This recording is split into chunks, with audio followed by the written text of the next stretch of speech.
बिस्मिल्लाहिर्रहमानिर्रहीम। अस्सलाम वालेकुम। 8th क्लास कैसे हैं स्टूडेंट्स? बेटे उर्दू की बुक खोलें। हम पढ़ रहे हैं हिजरत नबवी। इसके हमने रीडिंग की, सवाल जवाब किए और इसके बाद हम अब आगे जो सवाल है सवाल नंबर 2 उसको समझते हैं। दावते हक़ के जवाब में हर तरफ से तलवार की झनकारें सुनाई दे रही थी। सही है या गलत है? सही है। हाफ़िज़ आलम ने मुसलमानों को दारुल अमान हबशा की तरफ रुख करने का हुक्म दिया। सही है या गलत है? गलत है। हाफ़िज़ आलम ने मुसलमानों को दारुल अमान हबशा नहीं, दारुल अमान मदीना की तरफ। नबूवत के 13वें साल अक्सर साहबा मदीने पहुँच चुके थे। सही। सब लोगों ने एक ही राय पेश की। गलत। अहले अरब जनाना मकान के अंदर घुसना मायूब समझते थे। सही है।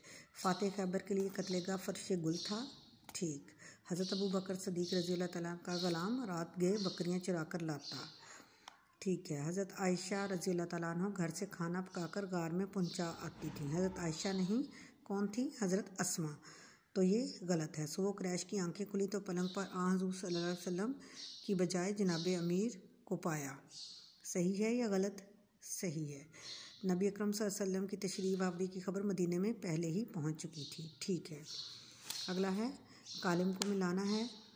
दारुल अमान मदीना, दयानत अमानत, कत्लेगा फर्श गुल, हमातन चश्मे इंतज़ार, तलवार झनकारें। ठीक है। आज के लिए बेटा इतना ही है और इंशाल्लाह कल जो है हम अपना बाकी काम करेंगे। ओके, चल्ला हाफ़िज़।